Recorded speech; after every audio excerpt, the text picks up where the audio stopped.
Hello and welcome back to Infinite Roleplay. I'm Nelson, and once again, I'm playing the role of your humble player slayer today. This is going to be my second low prep, high improv game of today. This is Shadows of Old. We are returning to Griffin's Peak today. We are not on the top of the mountain, but we are in the lowlands of the mountain. You know, the cracks, the crevices, the valleys uh, that are in this mountain, dealing with the tribes of Goliaths, Shifters, Gensai. Um, my players here today, hopefully, will have some fun, limiting the technical difficulties if we have any. I apologize ahead of time, but with that said, I'll let my players introduce themselves. I'll go from left to right on my screen. First, we have Andrew. Alright, I will be playing a Drak Ghoul. You'd see a very large, 8-foot tall Goliath dressed in full bone armor. You'd see a rather large manticore tail that he acquired at a young age after being forced to fight it from his dad told him to bring honor to his clan. And you just see this big, burly Goliath, huge beard and a giant manticore tail on his back, and he's ready for an adventure. He's ready for anything that the world can throw at him. And next, we have Joseph. Alright, I'll be playing Bonesaw, the promising leader. Bonesaw is a massive Goliath, similar to his associate. He is clad in head to toe in his personal crafted full plate bone armor. He wields a rib cage as a shield, personally crafted by him, and in his other hand he wields a massive looking spiked bone axe. And he used to serve in the military for his clan, if you could call it a military. He was a standard bearer, and he was a powerful leader. And if you look at his face, he's just covered in red war paint. And he has this crazed look in his eyes. But that crazed look is only almost like a disguise, because he's a caring and passionate leader. And he goes out of his way to assist all of his associates in battle with no regard for his own safety.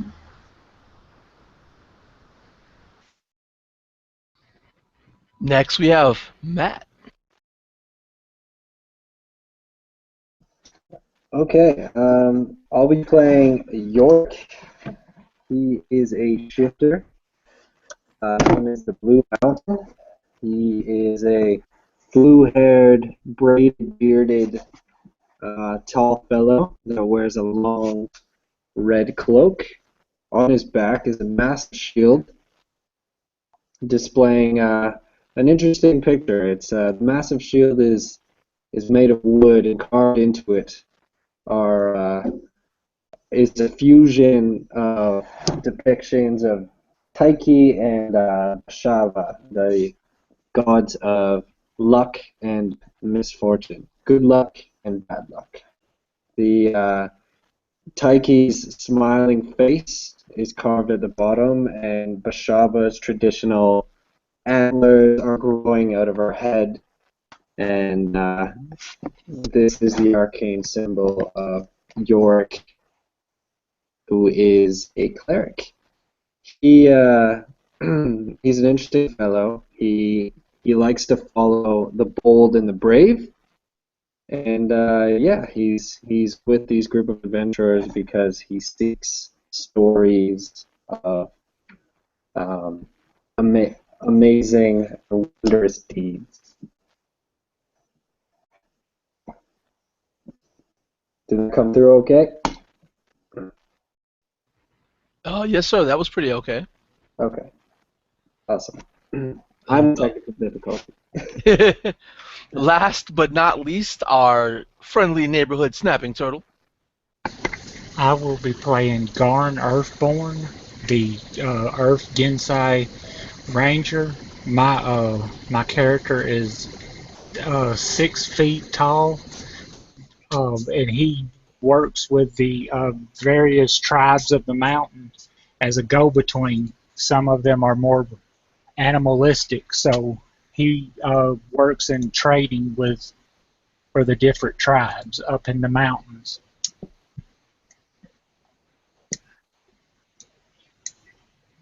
That's it, I guess. All right, gentlemen. You are, as you know, denizens of this mountain. This mountain has been self-proclaimed as Griffin's Peak. For the flock of griffins that rule have taken the peak, and their Aarakocra servants or allies, the separate Aarakocra tribes, have all united under the leadership of these griffins. In this custom campaign world, griffins are intelligible creatures, and you are all allowed to live on this mountain under their care as long as you prove useful in your trade and in doing jobs for them that aren't quite suited to the Aarakocra or the Griffin rulership. On the base of the mountain, the lowlands of the mountain, you are all separate tribes, but the tribes are more or less ruled over by Cardoon. Cardoon is known as the Chief of Chiefs. He is a large, old Goliath. He calls you to his chambers. He calls for several members of several tribes, and you four were the first to answer.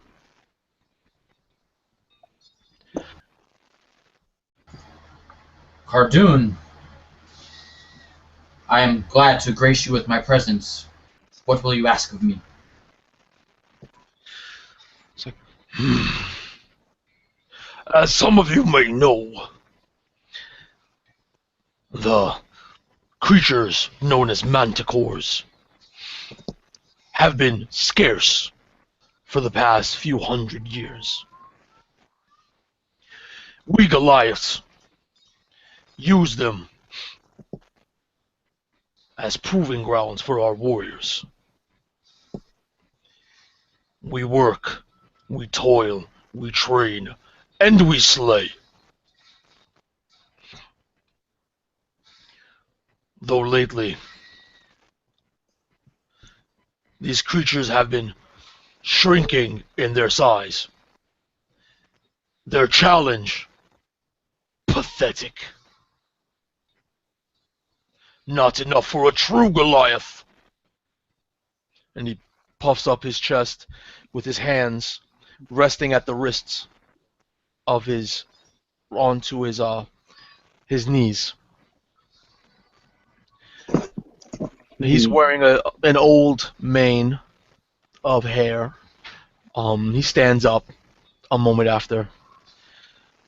This mane falls back, and you see it's actually that the chair he was sitting on wasn't cushioned or anything. It's just carved of stone, but all the cushioning was actually a cloak at his back, a cloak of fur. He goes, now, my Goliath brethren and other allies, I need you to go into the western forest. There may be a challenge to prove yourselves. A worthy challenge. Then he turns and looks at the Gensai. Because if you go with them, you will prove your worth to the Goliath tribes. And you have my word. I will speak with the other chieftains, and trade would be easier for you. It shall be done. The shifters in this area near the Goliath tribes don't have as much reign over the forest and the surrounding lands because the Goliaths have laid claim to it.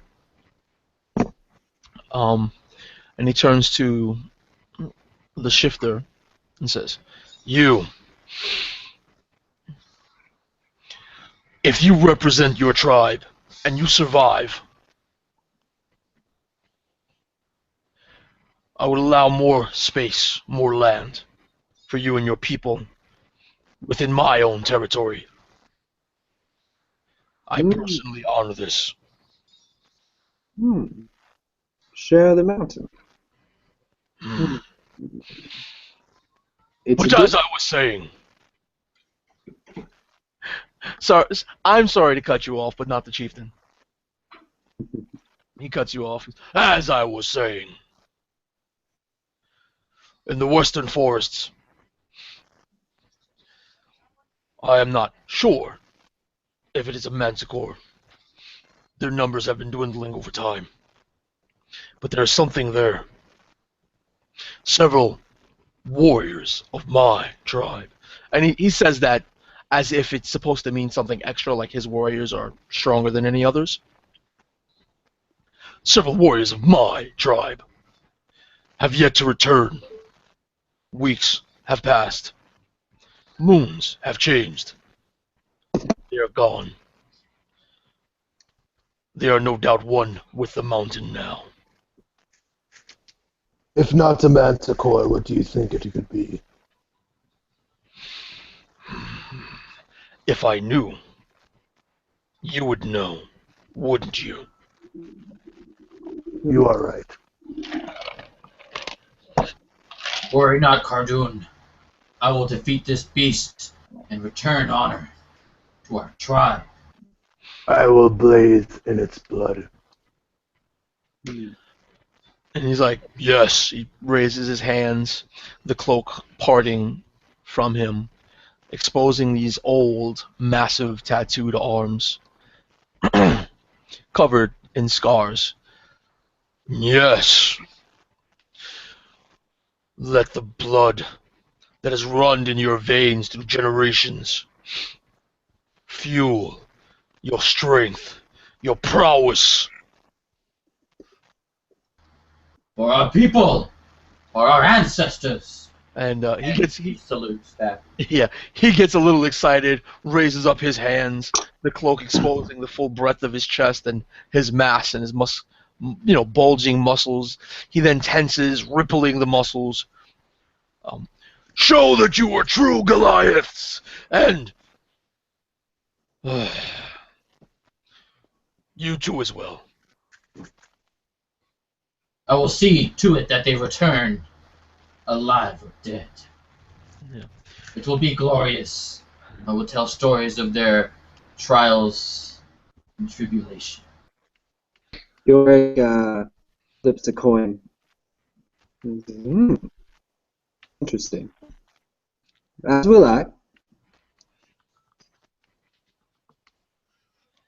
All right, so Cardoon, chief of chiefs of the Goliath tribes, he turns back to this piece of stone carved out of the mountain, which serves as his throne.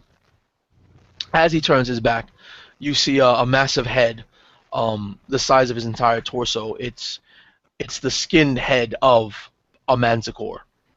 You Goliaths would know this because firsthand you have seen these. The Shifter and the Gensai have never seen a manticore before.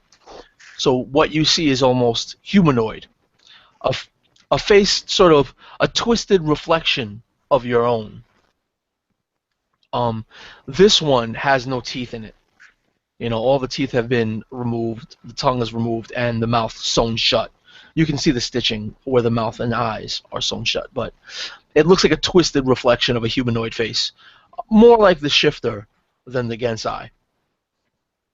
He then turns, sweeps his cloak around so that it is perfectly situated for him to sit upon his throne. He then rests his hands upon his knees, bending at the wrist. He goes, "You may leave now."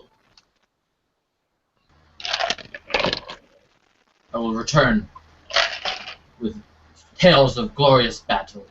Farewell, Cardoon, chief. And he salutes and walks away. I will not come back until this evil is vanquished. And He he starts follows. Yeah, he starts nodding his head, and he leans back, resting his head back on the throne, as if to just take a nap.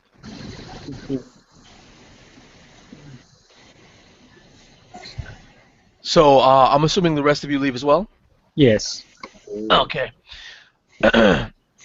So you're allowed to go gather whatever supplies you feel is necessary for this hunt, for this journey, this investigation, before traveling forth to the western forests.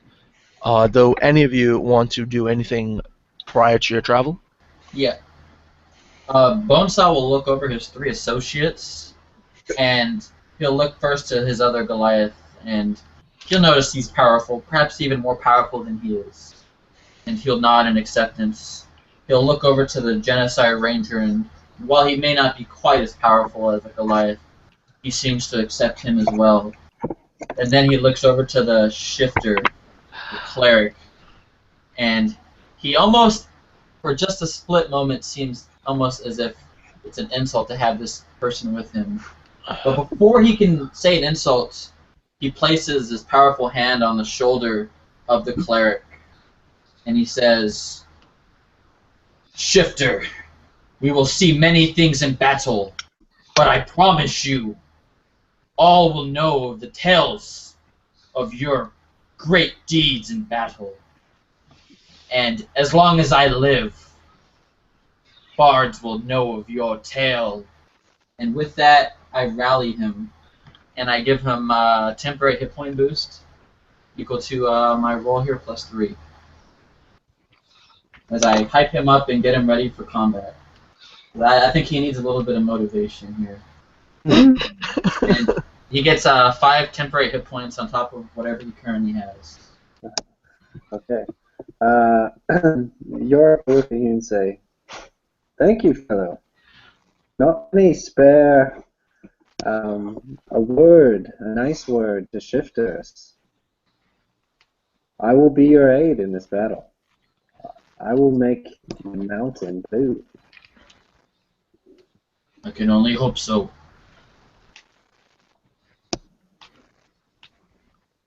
So if we're all ready to sally forth. I am eternally ready for battle. There's How never a long day do those goes temporary hit by points I'm not last? ready. It lasts until a long rest. Nice. So yeah, you guys travel forward. You travel to the western side of the forest, into the western side of the forest. Days and days of camping passed.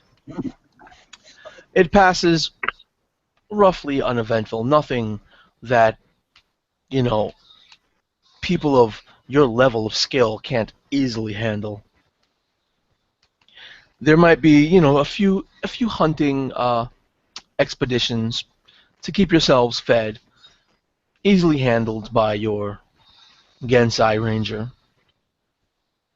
And as the days and nights pass, and as you travel deeper and deeper into the forest, there's something that grabs your attention.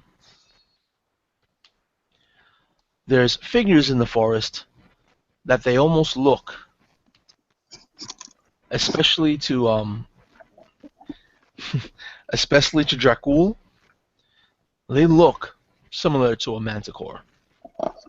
They're about the right shape, about Hey, the right build. we might have manticores near us. Everybody get ready and get your weapons.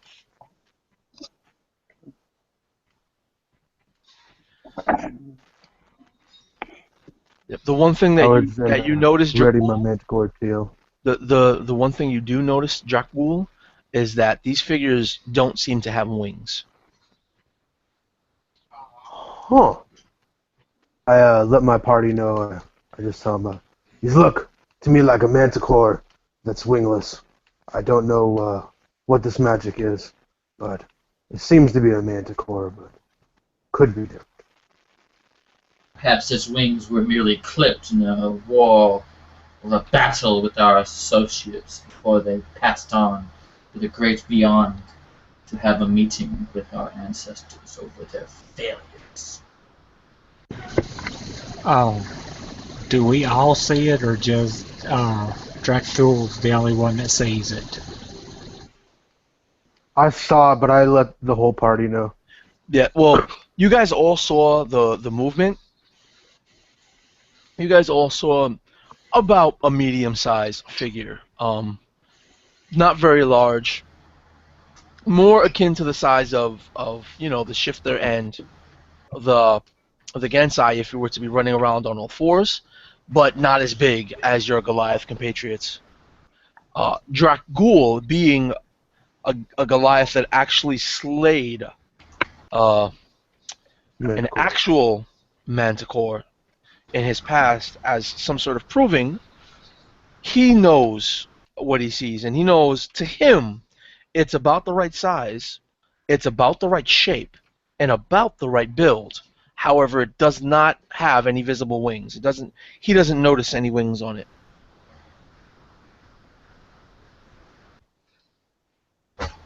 And that's what you guys are notice and are told.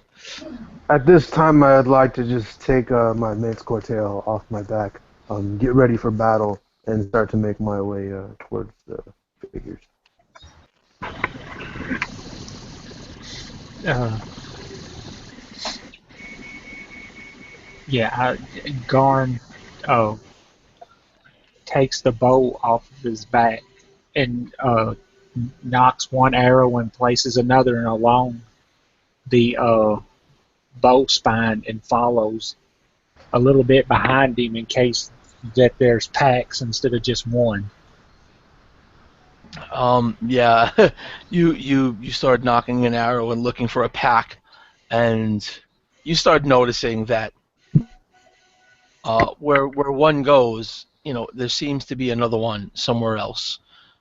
Never more than one in view at any given time, but your ranger senses are tingling, as it were, and you kind of feel that there's more than one, but you really can't tell how many right now. Don't go no further. There's more. There's more of them. Don't let them separate us. I stand back towards the group and just kind of get ready with my Manticore tail. Bonesaw looks to his associate Dracul, and you can see his face almost scrunch in anger as he looks to his associate, and he says, "Dracul, remember your battle with the fierce Manticore, and let the pain of its sting fill your mind. And remember that no matter how many may be here, they all bleed red when cut." And I give him another rally as well. I use up my second rally for the day. Okay. Love it. And my character positions himself in the center of the group. He has his bone shield ready, and he has his bone club in his other hand, and he's looking around, ready to leap in front of whoever gets attacked by these devious, dishonorable creatures. And Yorick? Yorick will pull the shield from his back, stamping it into the ground, and take a few steps forward, unsheathing a long battle axe, getting a smirk in the corner of his mouth as he opens one eye and looks down the barrel at what is set to be an interesting adventure. And as all you guys are preparing for an obvious onslaught,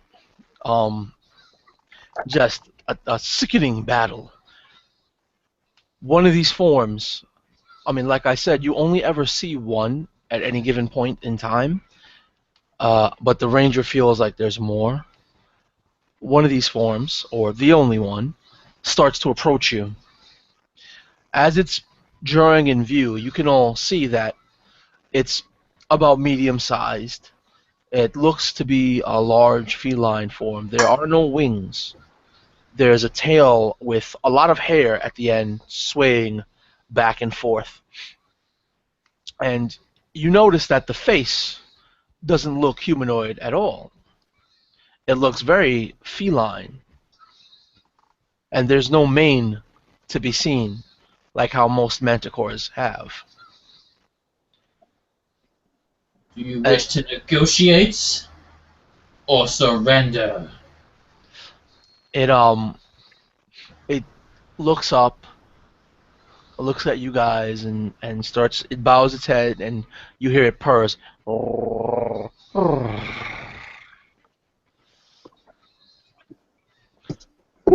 And then it starts pawing at the ground. Can I do an insight check to determine its intentions, or is that animal handling? You can roll an inside check if you want. Okay.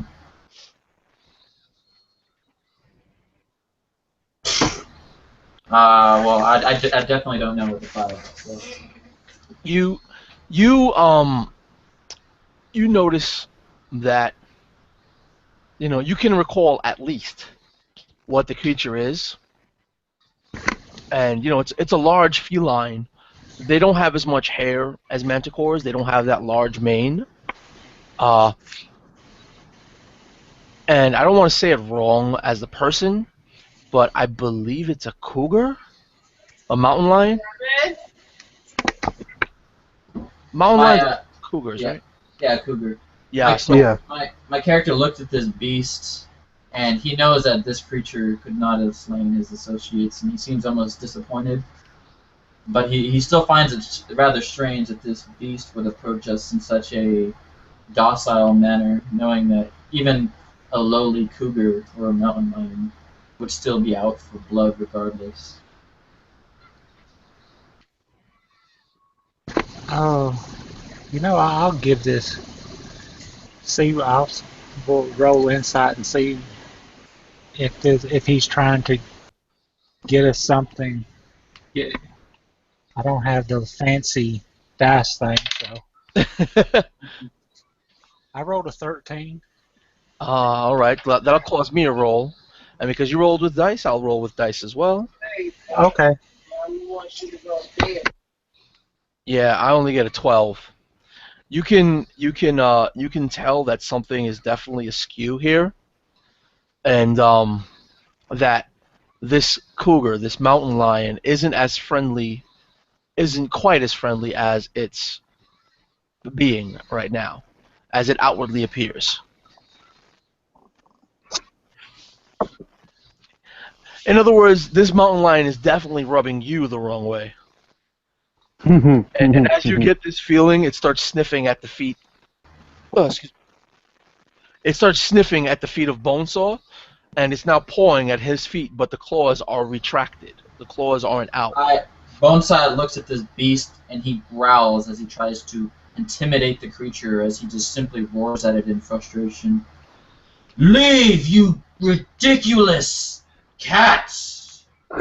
Yeah, it jumps away from you, runs back about 5 feet, turns back to look at you, and then it sort of stands up halfway before falling back to the ground on both paws, almost playfully.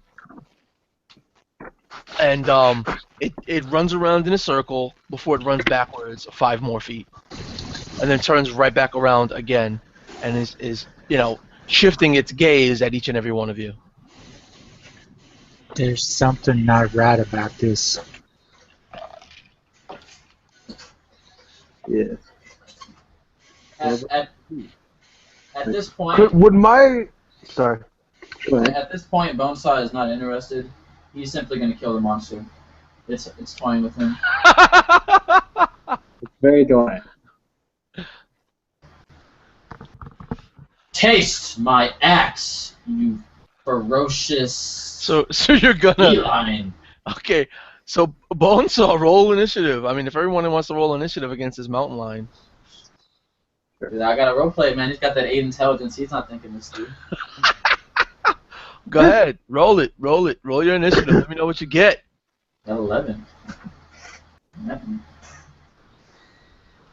I'm gonna roll with like uber advantage now. Watch. Bam! Oops. 15. Initiative.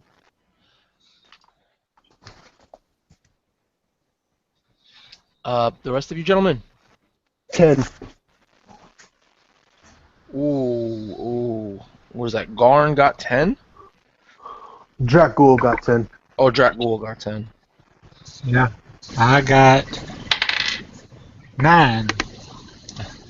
Oh. All right. So, what it's gonna look like is, Yorick, the kitty, um, Bonesaw, Dracul, and Garn. Oh wait, yeah, Garn last. Yep. So you see, you see Bonesaw sort of hyped up.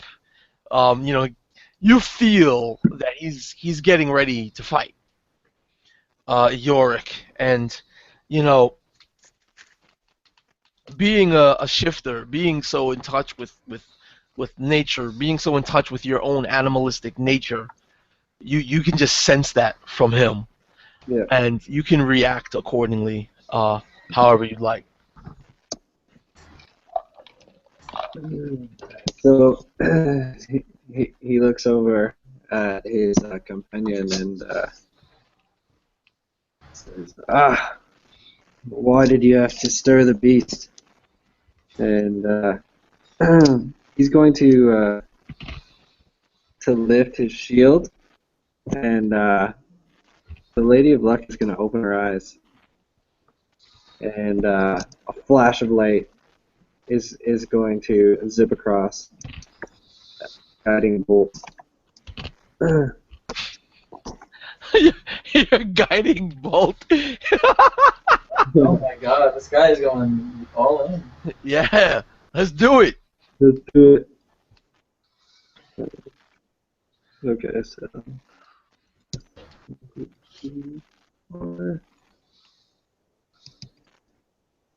dice stream, okay? I can't see Dice Stream, but you can just let me know what it is. Okay, cool. So that is 14. 14 to hit AC. Oh, sorry, hit AC. Okay, my bad. Guiding bolt hits is an AC is an attack roll, right? I think so, yeah. Okay, never mind. My bad. So to hit is 15. Yeah, it your guiding bolt hits this thing square. Roll your damage. Yeah, so do you want me to roll it again? Because I rolled before. Oh, the first 14 was your roll, right? Yeah. Oh, don't worry, I'll take the 14. It's fine. Okay. Um, so you can describe how it looks if you'd like. Sure. So, is the kitty done? No, the kitty's alive. The kitty took a hit. It took a pretty hard hit, but it's not dead. Okay, so what this appears to be is a heavy breathing ram, projection of a ram comes out of his shield and trots along, dashing through the dirt towards the little cat and just smashes its head into its side. Mm. So, as this ram of light is just trotting across the floor, bearing its head down, smashing this poor playful kitty. Um, it hits it on its side. The kitty rolls over, uh, regains itself, shaking its head. And as it's shaking its head, you're noticing that the hair seems to be growing rapidly, and it now has a mane as it's shaking its head, and it's looking down, shaking its head, and there seems to be, the face of the mountain lion turns pitch black, almost like a silhouette. And as it's shaking its head continually, the blackness falls away as little tendrils that turn to clouds of dust before hitting the floor. And is now shaking its body as well. And from underneath its feline form, it begins to bulk up for a second, and as it bulks up, wings sprout out, and it's shaking its body, and then the shaking goes to its tail, and its tail starts whipping about, and it looks like countless numbers of spines and spikes grow from the back of its tail. Then looks up, and then it has a very young humanoid face.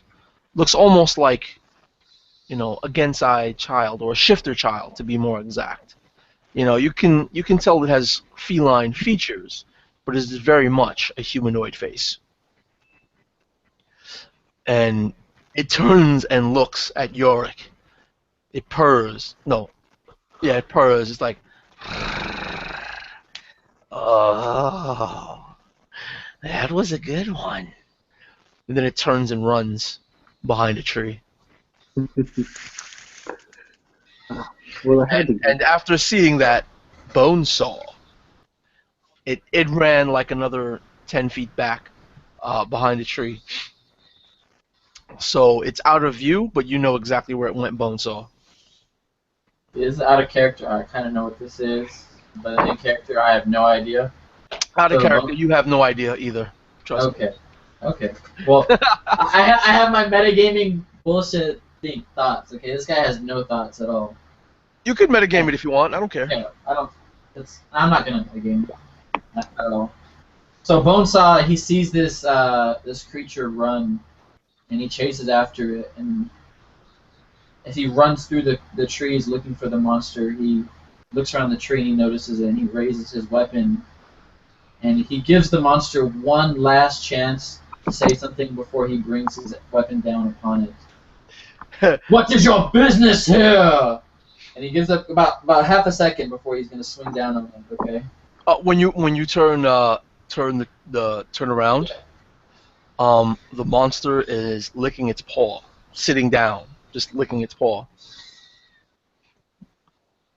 Why do you dishonor me like this? If you wish to fight, fight. But if you wish to taunt us, I will have to bring you into battle. And he swings down his weapon. Go ahead, roll it. Okay. With that, he gets a 22 to hit. Yeah, sure. What happens is that your weapon goes literally straight through this manticore, this medium-sized manticore, and you still see it sitting there licking its paw. It literally went straight through. And with this, the Bonesaw seems almost perplexed, and he decides that it would be the most appropriate thing to return to his allies, and he's going to try to get back into formation and protect his allies, because he clearly has no idea what's going on. He almost looks a bit perplexed, and he doesn't know what's going on. He's looking at his associates, hoping they're a bit smarter than him. I do not know where it went. It is fast and crafty, like a cat. So as Bonesaw ran up about 20 feet, he gets about 10 feet back towards you guys. He's halfway between this one tree that he ran towards and you, Drac Ghoul. Looking perplexed, saying that this thing is as crafty as a feline. What does Drac Ghoul do at this point? Since it transformed to the point where it looks more like a manticore now, correct? Oh yeah, it definitely looks like a manticore. At this point, I will scream, "I kill all manticores," and I will charge it and try to attack. So you're running towards the tree. Yeah. And then looking behind the tree to see the creature. Of course. Yes. Yeah, you see the creature, and it positions its eyes to look up at you, with its paw in front of its face, and then just starts licking it, and then looks down, and continues. Do not mock me, and I will strike it. I only rolled a 6 to hit.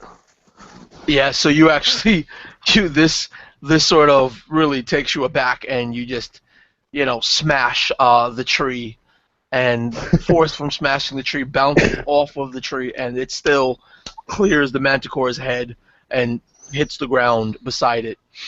You still have 10 feet of movement if you so wish to take it. Yeah, I'd like to retreat back 10 feet, very perplexed at this point. So, are you retreating back in a different direction, or are you falling back to Falling back to my companions. to Bonesaw? So yeah. So again, Gorn, you see one Goliath run, chasing this creature, running, turning, swinging his weapon at something that must be behind the tree, to only pull his weapon up and run back towards you halfway back. And then a second Goliath charges forward bravely, turns around, swings his weapon at the tree. You hear wood smashing, the whole thing, and he turns back and runs halfway back towards you. With seeing all this going on, Gorn, what do you do?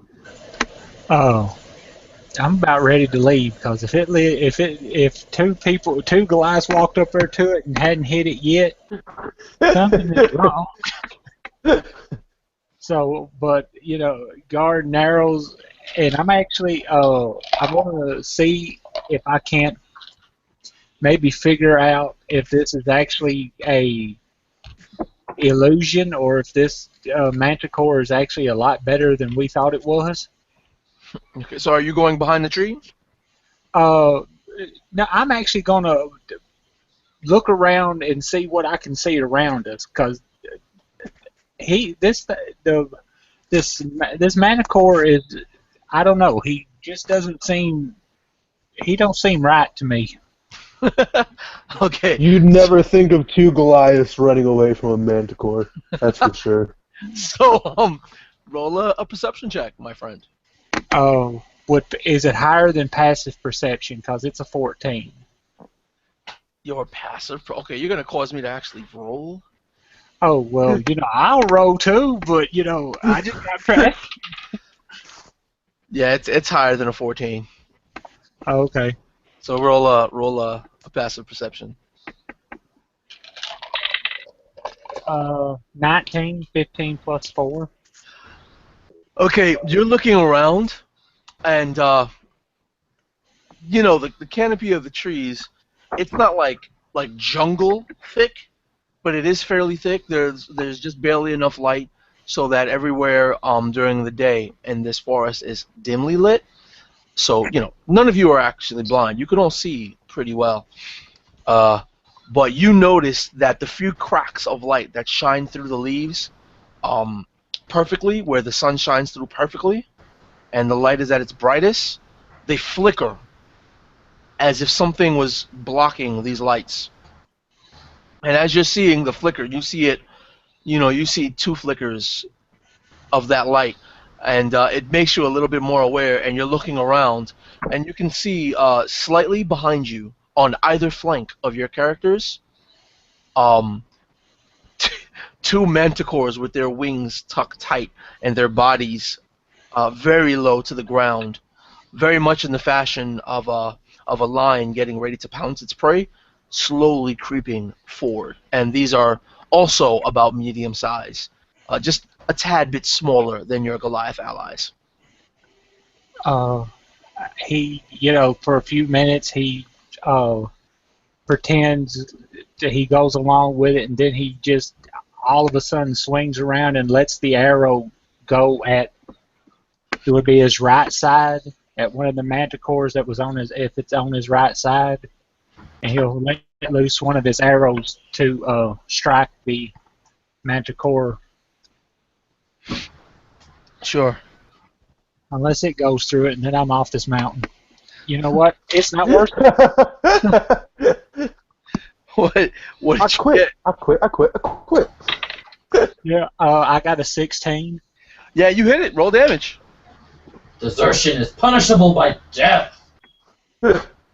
You swung at it, the other dude swung at it, and went right through it. I ain't got a chance. Done. I got 2 points of damage. 1 2? plus 1. Yep.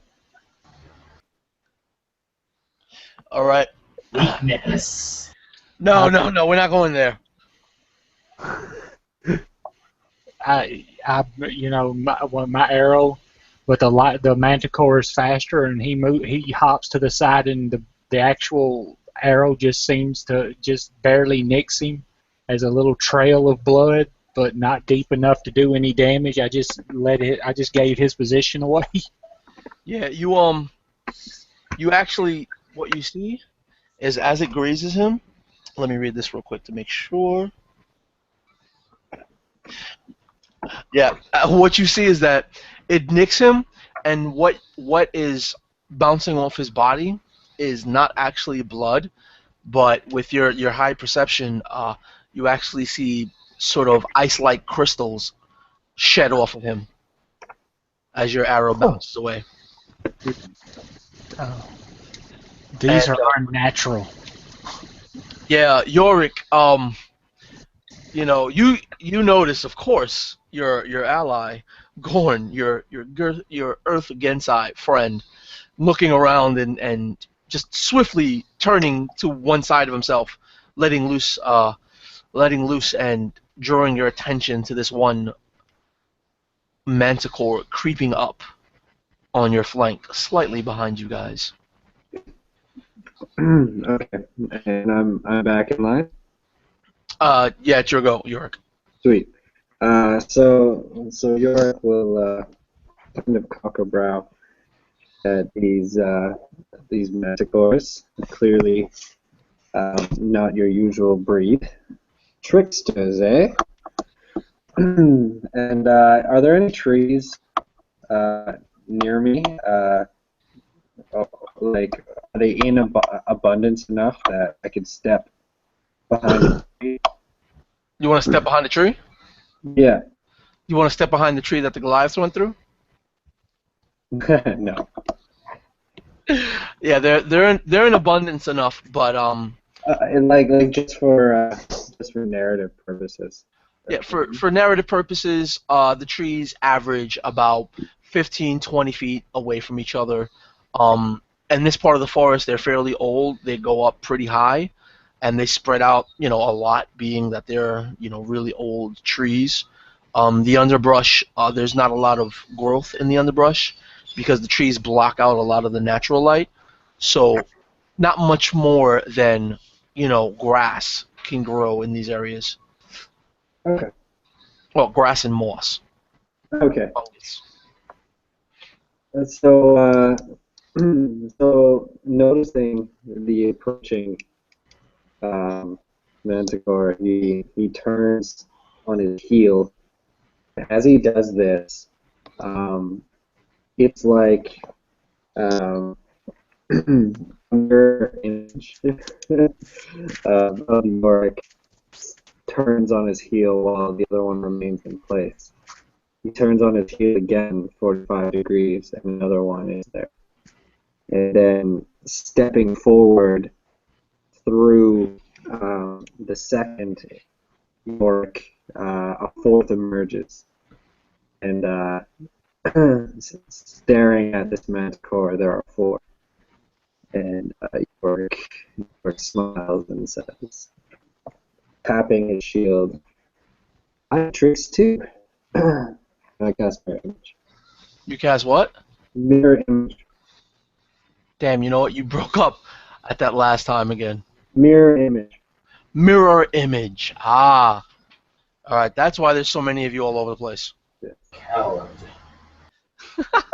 So, yeah, seeing that there's so many of you now, and that you are in abundance and supported by the rest of your allies.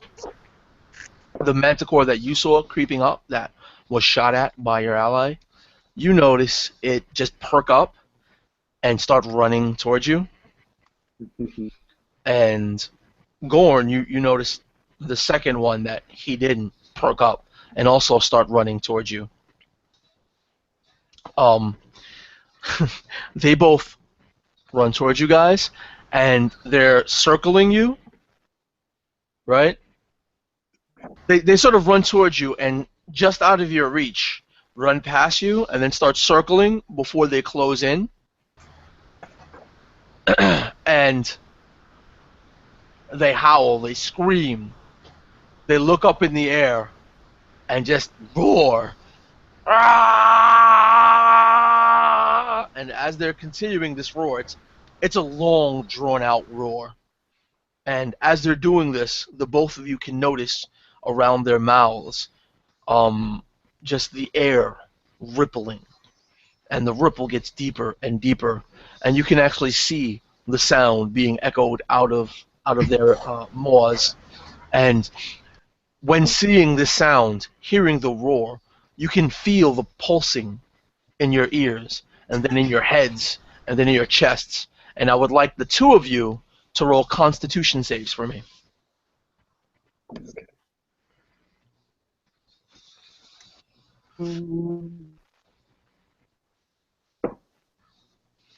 17. What did you get? 13? 17. 1 Wait, was that a 17 and a 13? 17. 17 and 17? Oh no. No, this is for Garn and Yorick. Yep, 17 for me. Oh, okay. I found the dice roller thing. I don't know if you see it, but I got an 18. Yeah, I don't see it. But all right. So the two of you actually resist the sound. You know, buckle down, take a deep breath in, and force your eardrums out. Force air in your lungs to prevent that pulsing feeling, just long enough for it to pass, and you two actually don't take any damage. So you guys save. So after who's this? Bonesaw. So you notice that seemingly out of nowhere came two of these small manticores, and excuse me. They ran up, ran past, turned, circled, then slowly closed the distance into melee with your allies, and then roared. You saw the ripples, but the ripples didn't quite reach out as far as you were. Okay. I'm assuming you run headlong. Oh, he super runs headlong. Bonesaw grips up tight on his axe, and he looks to the closest one, and he leaps into battle. And you hear him say, "Goliath, come with me to battle! Let us slay this beast, and while it is not as large as perhaps your previous trophy, the honor will be the same." And he just leaps forward and charges at the monster and swings at it. Sure, roll it. Alright, let me roll his first attack. Alright, he gets a 22 to hit the monster. That is definitely a hit. Alright, and can I trip it? Easily a hit. So roll your damage and let me know how much damage you get total. Sure. That's his first attack. So Yeah. the first attack is a whopping impressive 9 damage. 9? Yeah. And can I trip it? Okay, you take 5 points of cold damage when you hit it, Okay. and you deal 9, so it took 2 off of it before, so that's all right. So you hit it hard, Yeah. and you level it to the floor, and it'll. As a matter of fact, you can describe it if you'd like. I'll let you describe it, but it actually does survive your strike. Yeah, and what I'm saying is, and I hit it, can I do a trip attack with my battle maneuver? As long as you don't have to declare that beforehand, then yeah. Alright, then I guess I'll do it then. And it's just, basically it's a D8 extra damage, and then they have to take a strength save or get knocked prone. Okay. And the DC is, Well, roll the damage for me. oh, okay. And this is like a monster I shouldn't even be racing around. So, god damn, these rolls are just terrible tonight. 2 more damage.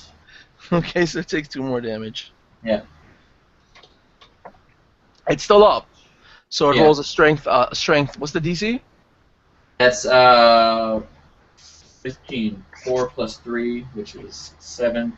My plus 8, yeah, 15. So I rolled a 15 on the die. Okay. So, like I said, it's leveled down from the force. You tried to trip it, and it actually shot right back up, and sort of yanked its upper paws away from your attempt to keep it on the floor. And then I take my second attack, which is miss. I rolled a 10. Yeah. As it leapt up to avoid your trip, as you're swinging at it, it it almost looks like it buffets its wings slightly up really quick to force some wind, um, and force it down quick enough so that it goes right back down on all fours to dodge your attack. Dracul, you coward! Where have you gone? And as you see, yeah, Dracul, as you're being called a coward, it's your turn. I mainly said that because he's not here. Yeah, I saw he left. And Oh wait, what happened to him? Ah, crap. All right, well, Dracul is looking on, not knowing what's going on apparently. So with that, through the canopy crashes two more of these small manticores. These ones look slightly different than the two that you were currently fighting. And they're looking at you. They're actually both looking at Bonesaw, right? And you see them smile. Their toothy smile. They have rows of Dracul is back. I think he's back. Is he back? No, he's Nope. not. So, like I was saying, these two smile, toothy grins. You can see that some of their teeth jut forward while they have teeth behind that are sort of clenched together. Much like the myths and tales and other smaller manticores that you've might have seen before. And we really have to know, is Dracul actually here or not?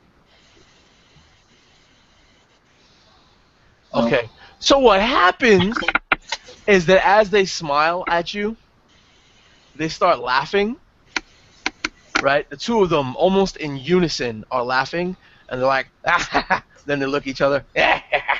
Yes. Now, silly Goliath, you burn. And they go to roar, and they're like, and the sound just wisps away, and you can see two little lines of flame, tiny, thin, wispy lines of flame, fly out. They start twirling around each other, and they fall at your feet. And once they fall at your feet, doosh, an inferno pops up surrounding you. I would like you to roll a dexterity check. On who? Bonesaw. Okay, dexterity check.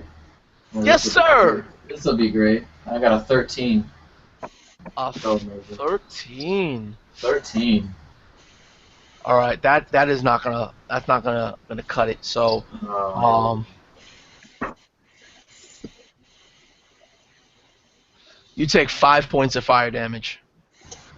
Alright, and you see Bonesaw just growl in pain, but otherwise he seems ready and willing to battle. Yeah, and as they and you growled in pain, they look at each other. Look at the silly Goliath burn. And as the silly Goliath burns, Gorn, how do you react to seeing two small manticores sort of crash through the canopy and basically breathe fire on your ally? The fire is actually still there. It's just a pillar of flame that is trying to engulf him right now. oh, this shit's beyond me. Oh, I mean, he's said that his bow didn't really have much of work. He drops it and starts to pull his twin swords. All right. And I'm going to try to close the distance between the one that I grazed a whisker off of. Okay. And, That one was the one that got messed up by Bonesaw. Oh, okay. Nice. Now I can hear everybody. Okay. Sorry about that, guys. I got disconnected. Yeah, let's let Gorn finish his turn, and then we'll rewind. We'll let you act. Okay, I was gonna say if you wanted to let him take his turn, go ahead. I don't. I'll go. Okay. I sense something from you. The force is strong with the snapping turtle. Yeah. Well, that's good. Do I attack once or twice?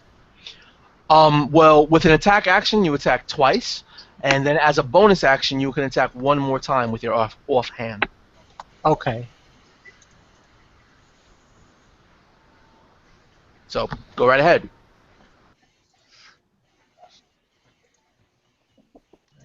Okay, let's do that.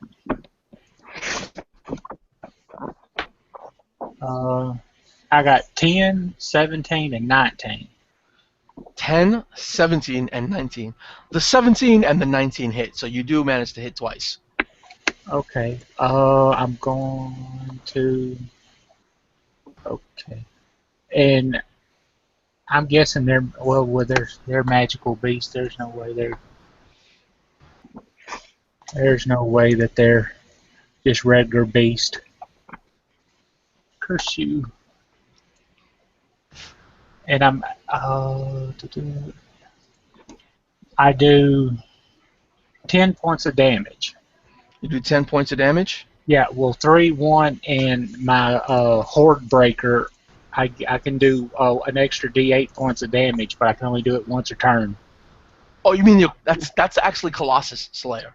Yeah. Okay. Well, yeah, Colossus Slayer. So you rolled that already as well, right? Because Yeah. this is the one that already took damage. So you did 10 in total? Yes. All right. You hit it. You hit it hard, and as it takes this hit, it almost looks like it weakens in its knees. It coughs up a little bit of blood, but it's not dead. Okay. Is this the one that he took the 2 points of ice damage from? He took 5 points of ice damage from that one. Oh. But you don't. Okay. Oh, I know what that is now. I'm stupid. The meta is strong within you, I guess. Yes, I'm stupid too. Oh. Did this guy have like a +0 on damage? Like, how do you do 10 damage with 2 hits? Well, I rolled a 3 and a 1 and a 6. Crappy roll. Don't you have damage modifiers on top of that, man? Yeah. But you add those on top of that as well. Wait a minute. You didn't add your your ability mod? He's No, not I adding didn't. his ability names for damage. He hasn't added them ever. Full fight. Yeah, so it would be 14. Okay, So- this guy. Okay. This dice stream thing. Yeah, you gotta add your stuff on top of whatever the dice is. Yeah. What's your dexterity or strength that you're using? It's a 2. Okay, so yeah, each one of your hits, so it's 6 more damage as monsters taking. Since they Yeah. hit it with the arrow. No, he only hit it. He only hit it twice. The ability modifier is not applied to Colossus Slayer. No. No, I know, but his arrow also was +2. He just didn't add that. No, it was. No, I only did 2 points of damage with that. A 1 on the D8, and then my 1 ability thing. I was actually trying to use this dice roller thing and forgot to add the ability modifier with it. Alright. All right. So actually, you do manage to kill it. Describe how you drop this one. Oh. Score. I close into it, and my short swords are actually, they look like saber tooth teeth. So one of them cuts across his left side, and when he lunges to snap at him, he puts the other one in the back of the skull, and it drops kind of next to him. You know, Yeah. I got you. You just sort of put him down. yeah, All right. So is he? No. Oh wait, yeah, he's still here. Okay, good. yeah. Drakgar. Dragul? Dragul. Wow, Ooh, I messed it up. All right. the coward. Yeah, you apparently you were just dumbfounded at what was going on. These manticores not behaving in any way you've been familiar with, and then having the blood drawn from this one and it being put down, you're spurred back into action. Awesome, awesome. So currently my scenery, there's one manticore that's already down, correct? Well, because you're acting now, you would have seen two crash through the canopy, land. They basically, taunting and laughing at your Goliath compatriot, proceeded to breathe fire, and there's now a pillar of fire attempting to completely engulf um, Bonesaw. I'd like to, if I can, I'd like to make an action to run and try to kind of like tackle Bonesaw out of the way from the pillar of fire. Just do a shove action, I guess. Shove action, yeah. I don't know how that works when it's an ally. I mean, Oh, you know what? I forgot. Bonesaw ended his turn already, right? well, no, you cast it on me before. Well, these were the other ones. All right, Yeah, cool. I So haven't you taken. go to tackle Bonesaw out of here. So go ahead. Tackle With my Bonesaw. modifier, He yeah, with can my resist if he modifier, that'd be wants. a No, I'm not gonna. that'd I'm be a not gonna 20 to unnatural 20 with my modifier to hit. Well, I'm not gonna resist him. Although my character is very perplexed by this treachery as he knocks me to the ground. I'm What saving is the you. meaning of this? How dare you knock me to the ground in the midst of combat? What is There's wrong with you? fire. What? Where's this fire you speak of? And he looks back and he notices that the fire was beginning to engulf him, but he was too Yeah. engulfed in battle to notice. Yeah. Dragul. Dragul. Yes, Roll me a dexterity check. of course. That would be a 17. A 17. Yep. It was an 18 minus 1, so 17. Yeah. You managed to run through this fire fast enough to not get burned by it. Nice. So yeah, you tackle your ally out of the fire and manage to stave off its heat. So with that, Yorick, seeing all of this unfold before your eyes, this pillar of fire engulfing one, you know, um, your Gensai fellow pulling out these blades and just putting down one of these manticores, the two crashing in, burning the other, all this chaos. How does this young shifter respond? Yorick, liking the odds of the battle, whether they're in the favor of the party or against them, he's getting a kick out of what might happen. The metaphorical roll of the die as he's looking around. And does he notice that? Is it visible that his companion was injured? Um, Only barely. Okay. So He's trying to no-sell that. He's like, I ain't hurt. yeah, he's got a few frozen areas and then a few that are singed. okay. So that said, the Manicore who came growling at him, Yorick the 4 Yoricks will crack their back and their shoulders and will bow their head down, much like mountain ram, and will let out a bellow of their own as they charge forward in unison, and he's going to make an attack roll. All right. Okay, that'll be 21 to hit. That definitely hits. Okay, and searching for attack.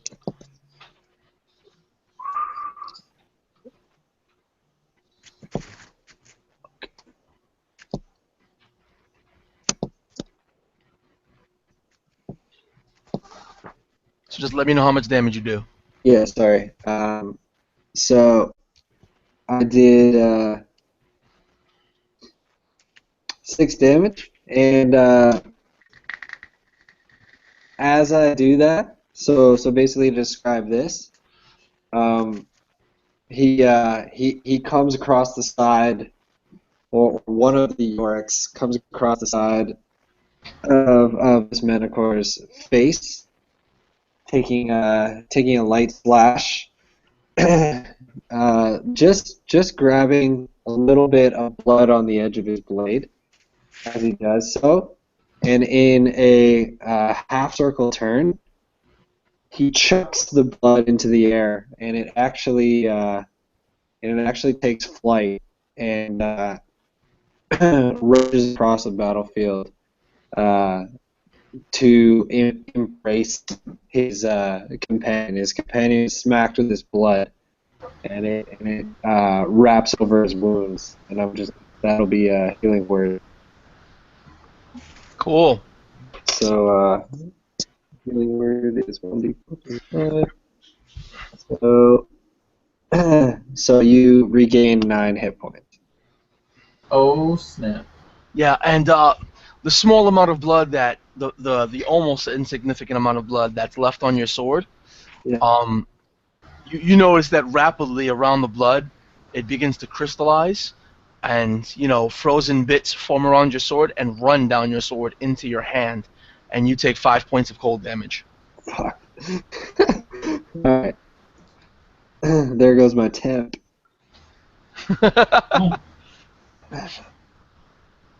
Yeah, you actually should have 5 temp HP. Since I rolled a 2 plus a 3 for my charisma. So, yeah, So you take no damage basically. You just lost your hypeness. You're no Yeah, longer hyped. that's what I was saying. he lost his hypeness. Well, no, temporary hit points don't stack. What temporary hit points did he have? You said he had, how many temporary hit points did you have? He had 5. I gave him 5. I did my cheer for him. I did 1 cheer. I gave 5. I gave I gave the 9 that I rolled to my wounded companion. Okay, all right.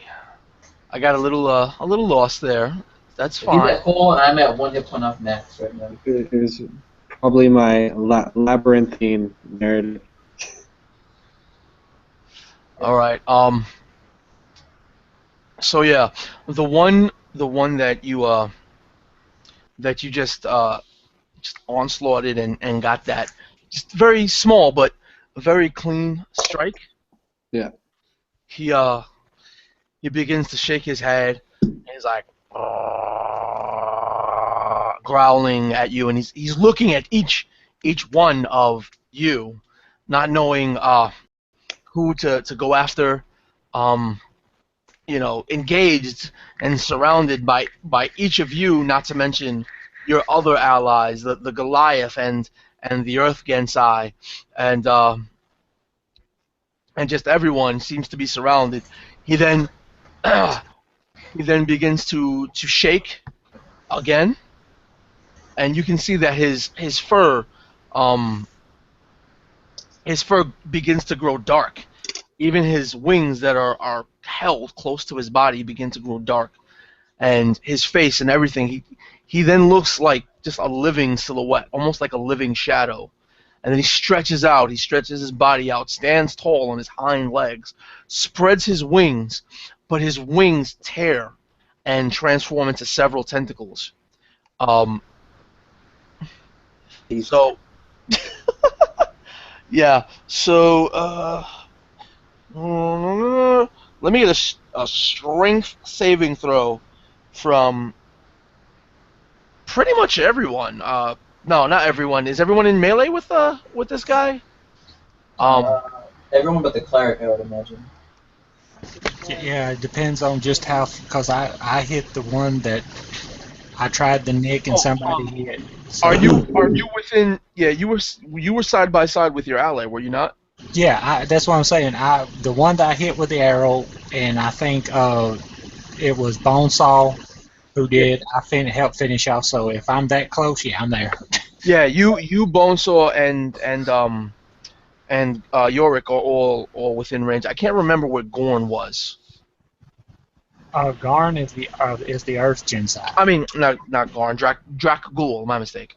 Dracul knocked down Bonesaw, and then York is not near us because he's. Yeah, I'd it should say be pretty close to Bonesaw right now. Yeah, Yorick is right by you because the one that he was fighting, both him and Garn were engaged with. well, He then was already I guess engaged all with. four of us are up next to So each other. then, yeah, so all four of you. The other two manticores are, you know, they're a little ways away, but Alright, well, all the players have to give me a strength. I got a 25 on my strength save. That's my primary Okay. stat. Yeah.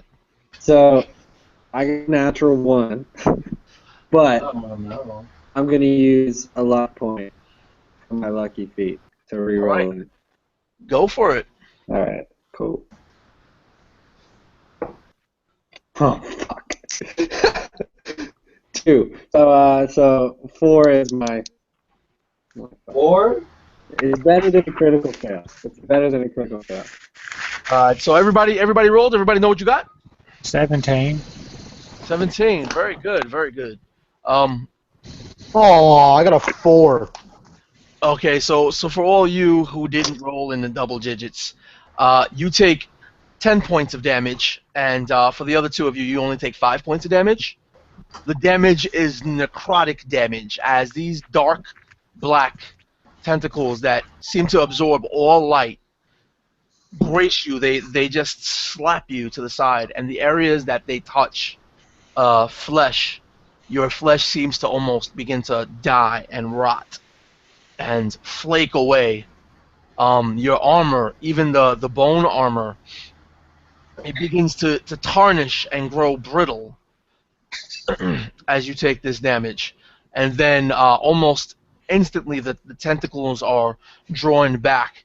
They form a silhouette of wings, and then the manticore falls to the ground.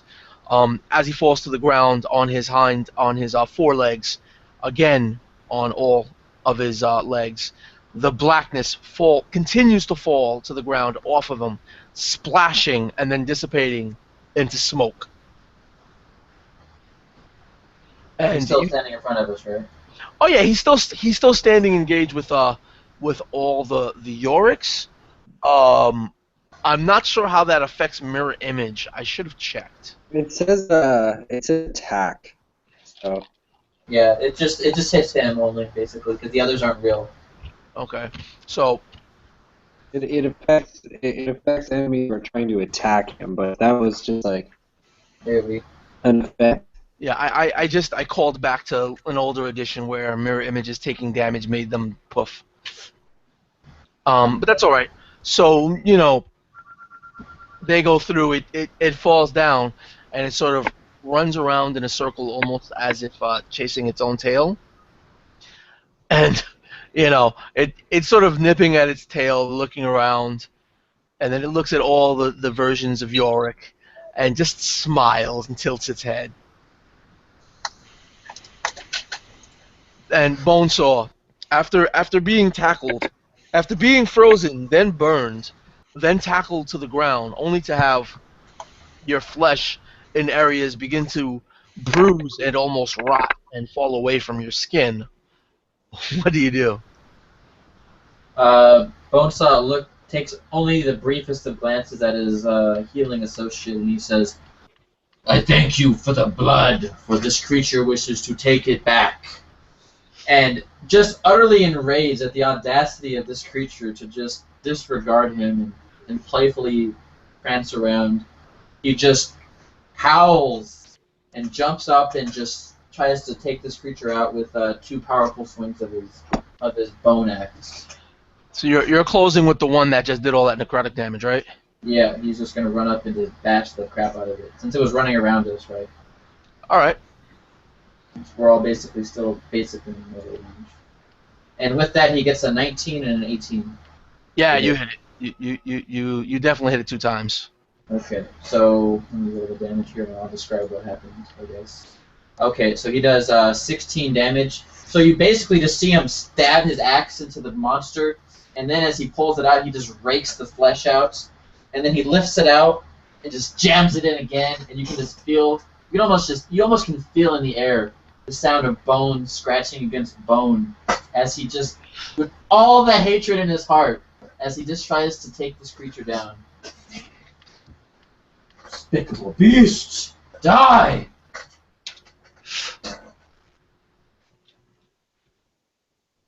And that's it for that turn. How much damage was that again? That was 16. I hit it for 8 twice. Oh God. Yeah, it's still up. It's still up. You know, you hit it really hard. You know you connected solidly. You rocked it back for a second. It seems to spit out 1 or 2 of its many teeth. And then it turns to look at you, right? It's a little blood trickling out of its mouth, and then it grins. The audacity of this beast! Jack Ghoul. Yeah, I'd like to attack the same one that Bonesaw was just attacking.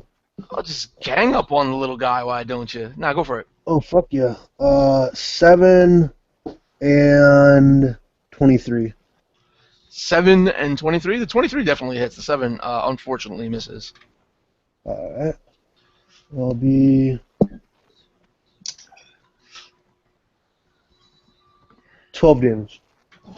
12 points of damage total. Yes, sir. You hit it, and it rocks. Of course, it leaves a large gash, and another large gash. This time, it looks up, but when it looks up, it almost strains to look up, and then it's shaking its head back and forth, trying to regain its senses. And this time, instead of smiling, it just grits its teeth, and it's like, "Arrgh." Finally, you are ready for battle. And with that, it's gonna start, pawing at you guys, trying to vie for position, moving side to side, and what it's going to do mechanically is take a disengage action and run back away from you guys, past its allies, and dip behind the tree that was 20 feet away that the first Manticore you saw did. It's doing almost the same thing, just not as playfully. It's actually running, and it's running behind that same tree the 2 Goliaths encountered, the one that they couldn't kill. These tricks. I'm tired of them. And Someone's going to hit that tree. and the other ones all run as well. The ones that breathed fire in that one area and left a pillar of flame, they turn, and the pillar of flame dissipates into nothingness. Not even leaving any embers. There's just a small patch of grass that's burned away. And they run one by one behind the tree and disappear behind this tree.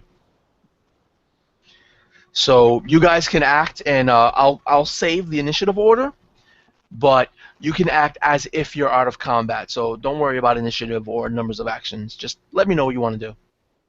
I'd like to throw a torch at the tree. You're gonna try to light the tree on fire? Yes, sir. So you gotta take a torch out of your pack, get a flint and steel, and try to light the torch, and then throw the torch. Alright. All right. So while you're taking your time to do this, does anybody else do anything, or are you all watching him go through the motion? York's. I imagine the duration of this is going to cover the duration of mirror image, Yeah, which you is you can still have your images. Like I said, don't worry about it. Just let me know. yeah, okay. So the four orcs are kind of pacing about. Uh, they walk with the shield almost like a walking stick, a massive walking stick, and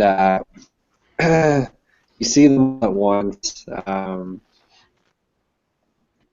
Kind of turn away from the tree, almost indifferent as a few pops from their necks can be heard, and all at once they all grow a pair of rippling, twisted horns, and their ears bend out into furry ears that kind of flop down a little bit, and they're all still only opening one eye.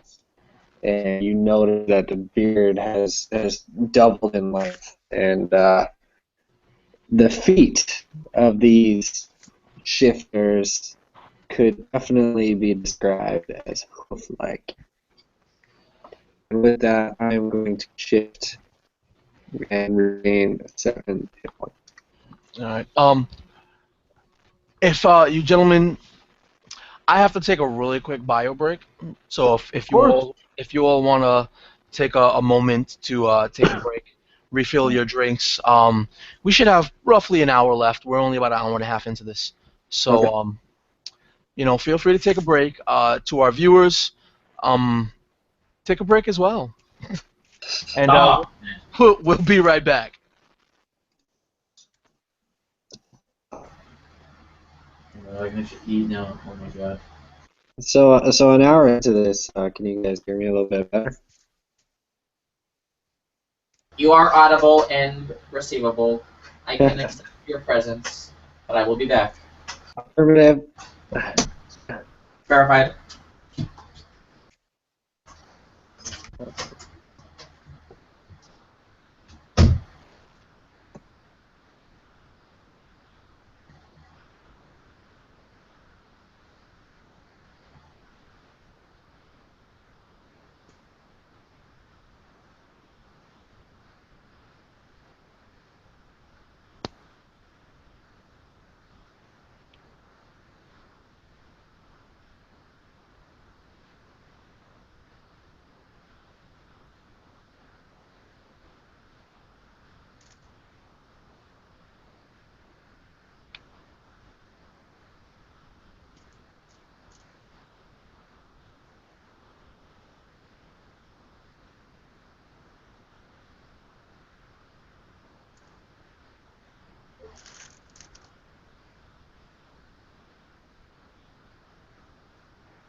All right. So I'm back and ready to roll. When all you fine gentlemen have returned, just let me know when you're ready to go.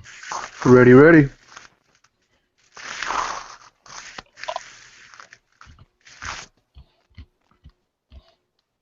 I guess it's only me and you here, Andrew. Oh, cool, cool. I feel special. Like a one-on-one session. Yeah. Um, if you wanted, I guess describe anything thematic that. Oh yeah, that's right. You're lighting a torch. Yeah, you just see my guy meddle with some flint and whatnot and striking this torch up to get the fire with this big old grin on his face, looking at the tree, and he is ready. Yeah. Can't wait. That tree's about to get messed up. Fire. This is So how you liking Goliath so far? I really like it. I like it a lot. Yeah, I'm trying to delve into a little bit of the elemental evil and unearthed arcana stuff. There's It an doesn't. entire one-shot tomorrow, all Goliaths going on. Oh yeah? Yeah, you should join. I'd join. Oh snap! I didn't even see that. He doesn't post. He doesn't post his events like he should. He just kind of It's says not it. my event. Hey, it's not my event, and some guy did post it. Oh snap! Tomorrow, there's. Do you know what it's called? I do not. It's in the OSG, and it's just like a Goliath. There's like a picture of a Goliath next to his post, and everyone D&D has to 5, be Goliath. I the see. Emperor's Cup. Yeah, that's a Yeah. gladiatorial. Not. That's not a Goliath. That's a gladiator. Oh. Yeah. That's. There's no Goliath there. Reading his power, bro. So Right. yeah, is everyone back? Yeah. I never left. All right. So we're ready to roll. So yeah, as these things are going down, the shifters shifting the Goliath, rummaging through his pack, trying to spark this flint and steel to light this torch. He's quickly stopped by Bonesaw. Fool, do not light a fire in the forest. You seek bounty inside of it. Only a coward smokes out his prey when it is sitting there ready to be claimed. If you hate this tree so much, destroy it with your strength of arms. Nope. Still gonna burn it. Yeah. So go He for it. completely disregards and throws the torch All right. So at the tree. you throw the torch. You don't even have to roll an attack roll. You throw the torch to the tree. It does hit the tree, no problem, and it falls at the base of the tree, and it's burning. The torch, that is lying next to the tree, burning. The tree, not dead and dry. It's very much alive. It's not quite burning, but as time passes, if you so choose to wait and watch the time pass, it will eventually start to smoke. All right, fair enough. Is everyone just I want sitting it to there be watching the fire. torch? I'm going to actually look around and see if I can't see any footprints that was left by these manticores, because I don't think we've seen them fly off. So I'm gonna. Survival check. Oh, yes. Uh, So roll a 8. yeah. So I can't find the large white elephant. Yeah, you do find a huge commotion, and you do find plenty of prints, but every time you follow a print, it leads to an ally. It leads to one of your compatriots. So yeah, so are you guys still standing around, or? The four Yorks are actually going to approach the tree and make a perception check. Like they're basically spreading out in a 5-foot radius and kind of eyeing the thing over. Okay, so roll a perception then. That'll be 17. Okay, roll me a wisdom check now. Okay. It all makes sense now. I know out of game. 20. 20? Yeah, 18 plus 2. Okay, you notice that as you're looking at the tree and looking around and looking up at the tree, that the branches overhead are actually illusory. Ah. You can see it for what it is. You can't see through it, but you know that it's an illusion. It doesn't quite sway in the wind the way it's supposed to. It doesn't, the leaves don't fall from it as it should. The light doesn't quite seem to bounce across it the way it should. It seems a little out of place, like an illusion would. So Yorick's will turn and say, "Fellows, we got some tricksy branches." I knew the tree was evil. The magic of cowards is powerful. Yes, as you showed with your glorious fire. And Yorick, so Yorick's gonna step like around the tree. Is it the same? Like around the tree, is it just as barren as in front of the tree? No. All the rest of the tree you're looking at, there seems to be, it seems to be fairly normal. Okay. There just seems to be a section of what did Yorick say again to his allies? Because you kind of broke up. He said the branches looked tricksy. Oh, okay. Maybe don't trust them. All right. So you're looking around the tree as you're saying that, and something happens. Dark. So does a 20 hit? 21. Does a 21 hit Yorick or any of the Yoriks? What happened? Did he get attacked? Is it Yeah. an attack? Yes, it actually is an attack. Okay. Can I use my reaction to block him? I Uh, have the block protection the- fighting style. Well, hold on. Let me. yeah. Hold on. So I rolled way over 6. So one of the mirror images just pops. So what you notice is that from behind this veil, you hear, "Fool, you know too much," and two wisps of lightning fire from behind this veil. They come out of nowhere. You can't see where they're coming from. They just go through the illusion, and they form up together to make a larger bolt of lightning, and they strike down one of the Yorks. Awesome.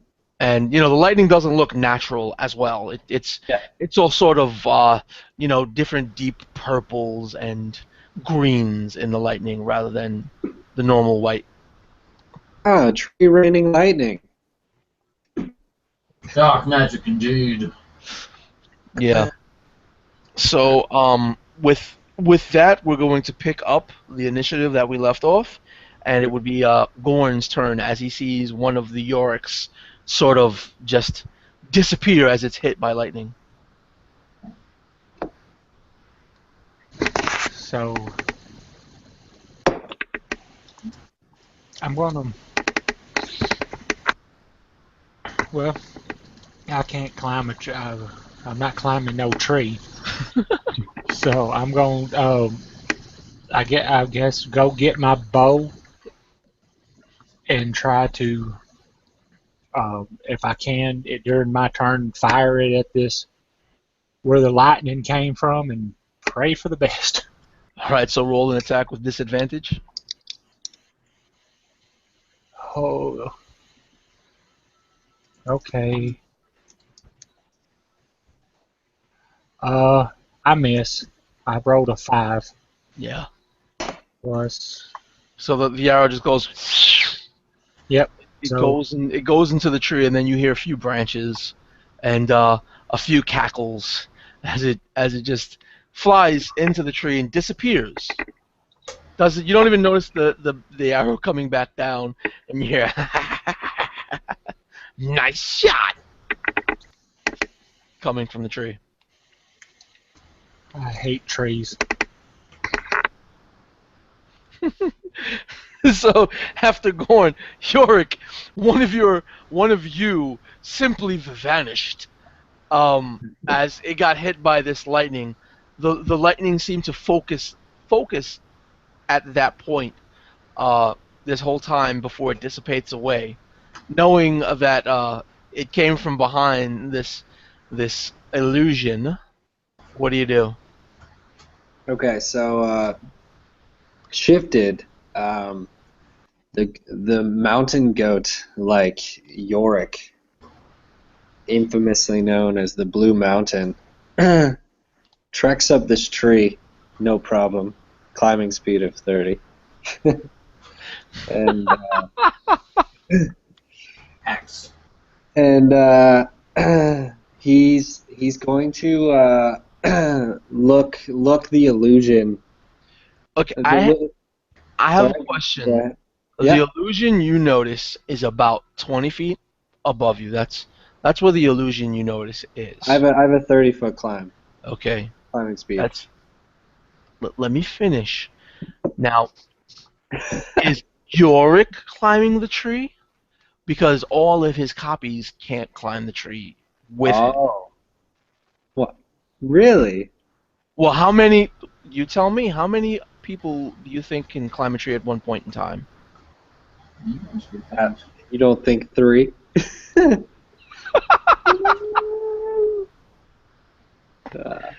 If Okay. you know what, How big is the tree? if you honestly feel that all 3 of them can climb this tree at one time and not overlap and just show themselves for what they are, Yeah. then go ahead. If Yeah. you really think that that's possible, go for Okay. it. Okay. So there's a shuddering in Yorick's shield. Taiki and Bashaba are trying to tell him something. So looking up at the looking up at the illusion, the 3 Yoriks, the remaining Yoriks, punch their shield forward, and 3 rams come pouncing forth out of the shield, made of light, um, aimed at the illusion. All right. So you're casting guiding bolt again. That is it, and I'm casting it at level 2. All right. So if that's an attack roll, you have to roll with disadvantage because you can't see your target. That's fine. Okay, so I got 13 with disadvantage to hit. Yeah, your rams run in there, and for a moment, as your rams run into the illusion, you see it ripple. Only you see it ripple, but you notice that it ripples, Yeah. almost like the rams are running into a pool. And then you hear again the laughing. You think those rams can do anything for you, silly shifter? No, he says, you think those rams, he rolls his R's, forgive me, I forgot. You think those rams can do anything for you, you silly shifter? And unless you decide to move, Yeah, he's gonna move back. He's gonna move back 15 feet. yeah, you notice a small commotion uh, in the tree, in the branches of the tree. They move almost as if something jumped off of them. Okay. And Bonesaw. Well, Bonesaw doesn't have any patience for this nonsense. So he's going to look up to the tree canopy. He knows something weird's going on, but he has no idea.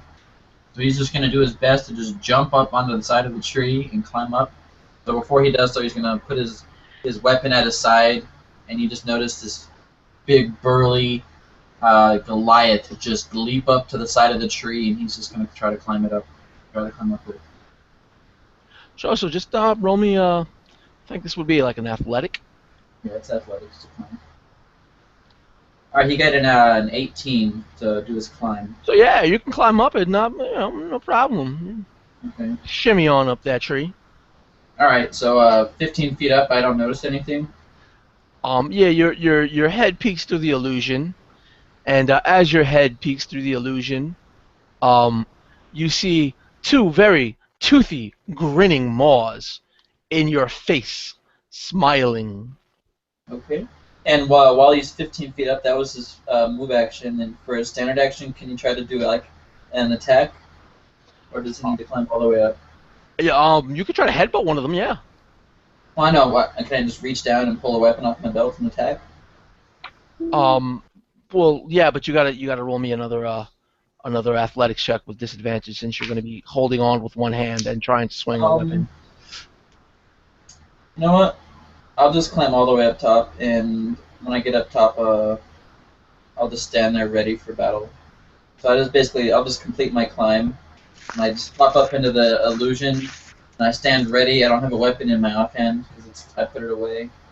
So I guess I can't pull it out yet, or is that okay to pull it out? It's up to you. No, you could if you're using your action to do a dash and move the rest of the feet up, Okay. you can get up high enough to get up there, sort of steady yourself very precariously, and pull your weapon out. All right. So he basically super fast climbs up the tree, pulls himself into the illusory canopy, and then re-pulls out his great axe or his battle axe, and he looks ready to kill them. So yeah, Drakgul. Yeah, Drakgul. Why do I keep saying that wrong? Drakgul. You see your Goliath compatriot run up this tree, like just shoot up this tree, climb so fast, and just disappear. I yell to him and I say, "Aye, did you still want me to cut it down?" Idiots. So all I hear is idiot. With that, I will also try to, since I can sense he does not want me to cut down the tree anymore, I will start making... Can I make my way up this tree, or is it pretty damn crowded? Right? It seems crowded. You what? can make your way up the tree if you want. I'm gonna just stand at the base of the tree. You can see nothing of this tree. I'm gonna stand at the base of the tree with my manicore tail out and just be ready for a fight and shout up if everything. Is everything okay up there? What do you see? Coward, ascend and get into glorious battle. I think you are a tad bit big. I don't think both of us can fit up there. And then you Dragul, you hear one after the other. One voice say "coward," and the other one say, one voice says "coward," the other one says "ascend," and you don't see where it's coming from, and of course, Bonesaw does, and they're like wiggling their heads mockingly. I agree. With that, I will ascend. If I can't be mocked. Well, you can ascend in a moment. All right. What the two that were mocking you are doing, they go, we've had enough fun with you, and the other one says, yes, fool. I guess we'll see you another time. And they basically disengage and fly away, jumping off of the tree, and as they do so, the illusion sort of ripples and fades away once they're out flying about.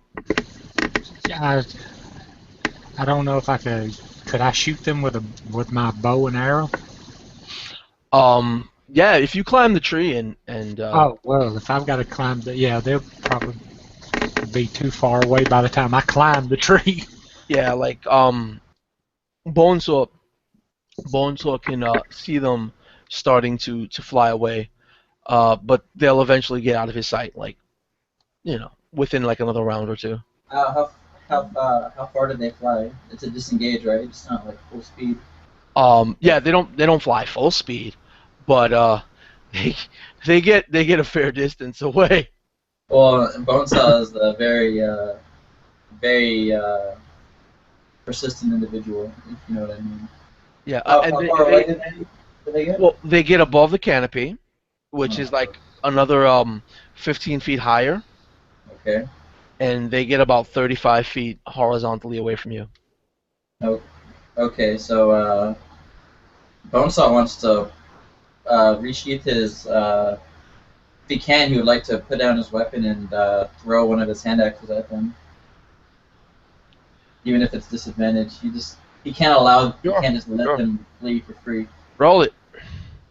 He just growls, "You cowards! You are wise to flee!"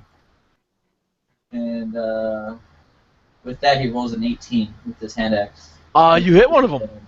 Roll damage. So you just see him reach and he just throws it as far as he can, his rage guiding his attack as the axe just digs into one of them, and it does 7 damage to the creature. Oh, 7 damage. All right. So you clip one. It and in response, you clip it. You see it bleed a bit. You see the splash of blood fall down as as your hand axe falls down and disappears beneath the canopy. They then turn around sharply, the both of them, and they start laughing. Well, and they breathe, and wisps of flame are released from their mouths, and the wisps of flame travel forth. They dance around each other and strike the tree. Roll me a dexterity. Can you roll a dexterity save while you're precariously balanced on trees? Yeah, I mean, I spent my turn to climb up to the top of the tree, and then I got myself settled. All right. Well, you're settled, so it's either. This is what I would think. I would think you can choose to jump down off the tree, Yeah. which is about 30 feet at this point, or take whatever fire damage is coming your way. What can I do, like a secret option C and jump to another tree? Can I Um, long jump it? Can I do that Mario long jump? yeah, check to see if you could jump to another a branch, but Another tree, but I'm gonna get out of this tree. I want to get into a nearby tree. you gotta jump onto a branch of another tree, I'm going for it. I'm going for it. and it's gonna be an athletics check made with disadvantage. Failure means you fall anyway. I'm getting hurt either way. I gotta get to safety here. Oh no! I got a 10. So you fall, and I'm gonna roll a d4 to see how many extra d6s I get as your head hits branches on your way down. Guys, So that's 30 feet. So that's 3d6 plus 3 large branches that clip your head front, back, and side to side. Um, cowards. oh! So you take 18, 26, 27 points of bludgeoning damage. Well, I guess like falling from this tree is worse than getting smashed by a boulder. But Yep. I'm gonna use my reaction, Yeah. and I'm gonna try to nullify a d12 of that damage by using my racial. Go for it. Oh my god, these dice tonight! So you take 26 bludgeoning damage as your head just rocks back and you guys see him falling. The ones that are close by can see him falling from this tree, and he's not just falling. He's sort of. It almost looks like really bad ragdoll physics. That GM Fiat over here just adding like heaps of d6 because he feels like it. As his body flops backwards and forth, seeing his head literally crash upon branch after branch after branch before landing flat on his back on the floor. Oh, wow. And that's the end of this combat encounter. Okay. So shaking his head at this, call but me the idiot. Mwahaha. no, but York is shaking his head, but a part of him is impressed because he tried. He left it to the fates. So He's gonna plant his shield dead in the ground and start beating it and humming in Sylvan. Okay. He takes a deep breath and pauses. And sorry, go ahead, Tim. No, no, I'm saying okay. Oh, okay.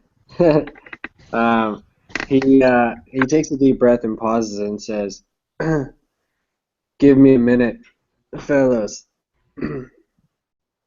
I can help you regain your strength so we can complete this day." And he's humming and very Matthew McConaughey. Um, whispering, whispering Sylvan lyrics, and he's doing a prayer of healing. If we have 10 minutes to spare. Yeah, you can sit around for 10 minutes and see what happens. Okay, cool. Nah, you can do that. I just want to ask you guys, we're coming up on the 2 hour mark. Yeah. If you guys are okay to continue playing for another hour or so, just let me know, or we can actually end here. This is a fine place to end it. I would like to keep going. It's up to you guys. I will not Either rest way, until they are doesn't dead matter. in the ground.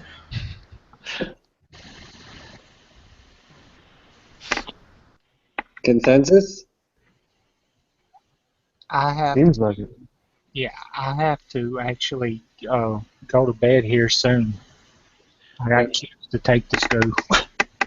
All right, so we'll since we're losing someone, we'll start and we'll end it here as, the last thing that you see is, well, I'll let each of you describe it. We'll start with Matt. As however, whatever thematics, whatever role play you want to apply on top of that, song, the Sylvan song you're seeing, singing, or whatever outro you see fit for your character, go for it.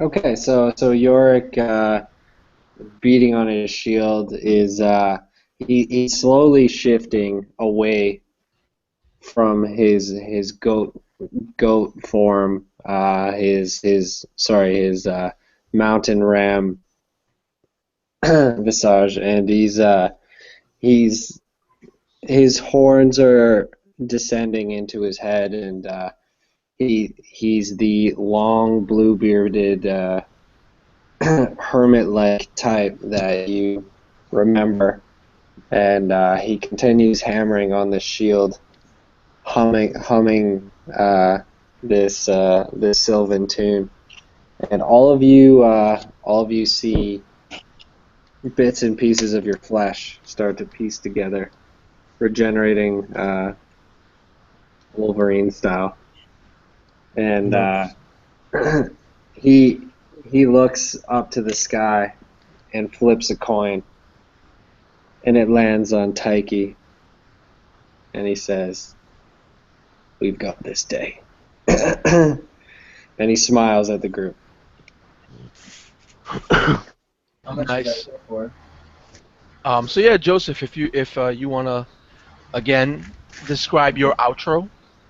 Okay, so you see Bonesaw sitting there on the ground, face first, blood seeping out of his temples practically. And he stands up and he looks, and you know that his war paint has been smeared by tree branches, but this will not stop him. And he grabs the paint and he dabs it on his 5 fingers on each hand. And he just drapes it over his mat at his face, creating a crimson mask. And he says, "I will never forget this indignity. I will not stop until you are buried beneath the mountain." And he takes his second wind to recover approximately 15 health. And he seems ready to go, but we do have to stop for now. And so we'll pass it off to the next person. So Andrew, if you want to handle your outro.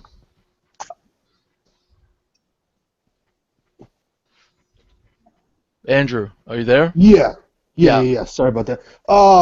Dracul just kind of looks around at everything that's happened and kind of mad at the tree, just goes over and starts whacking the tree with his manticore tail, and that's the last you see of Dracul for now.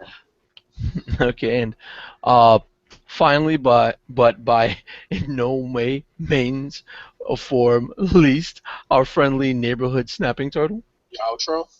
the outro. Uh, Garn will walk over to the manicore he killed, wiping his blood, the blood from his swords off of it, and he will start to skin it. Hello and welcome back to Infinite Role. What the? Sorry, I'm sorry about that. viewers Yeah. and there. Sorry about Yeah. that. Oh, it's all right. Continue your outro if you would be so kind. He starts to skin the manicore and roll the hide up so that he could tan it and maybe make a cloak out of it or even sell it, because this is a strange one. All right, and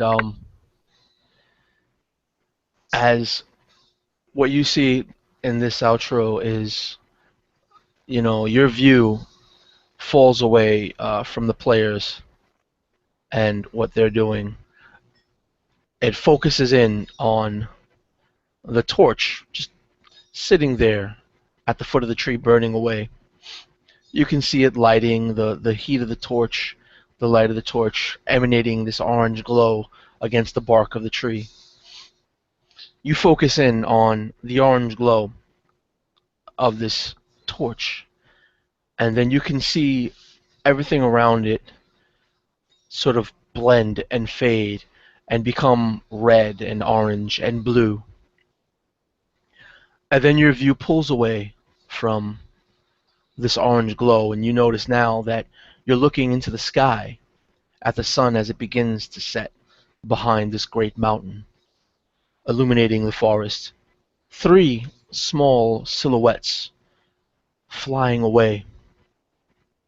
Your view chases these silhouettes, chases these small manticore, and as they start to descend into the tree line, crashing through the branches, you see nothing but just a green explosion of leaves, brown branches flying to and fro, going everywhere.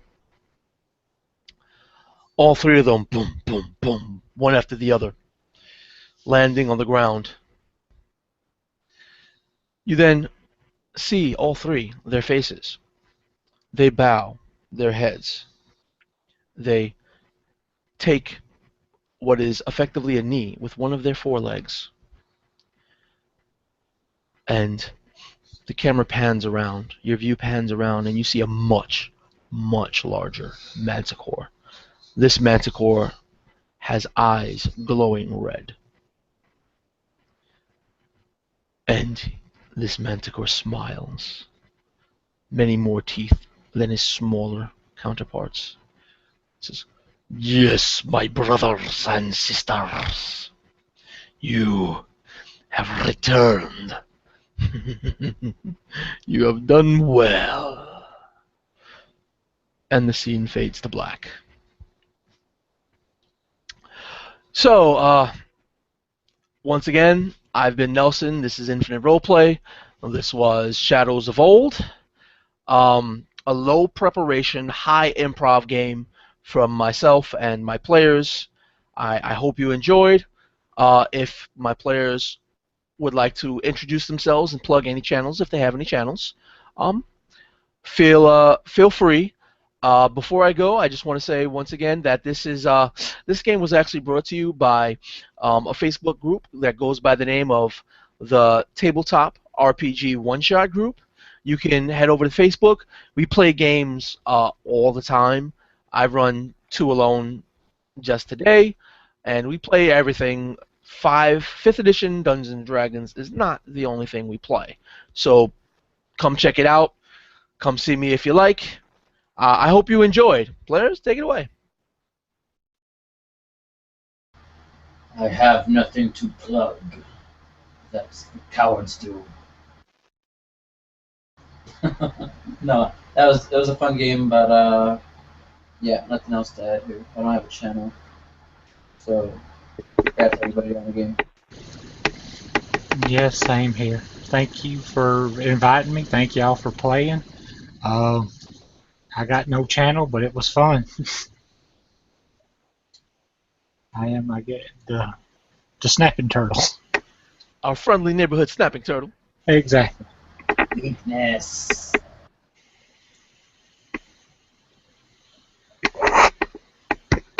We also have Matt and Andrew, if you want to go. All right, well, Oh, if I unmute myself. Yeah, just awesome game, man. Thank you for having me. No channels to plug. all right, been a pleasure, been a pleasure. If there's nothing else, I hope you guys and you viewers enjoy this playing this game, watching this game. There's going to be plenty more to come, and until that time, peace out. Thank you.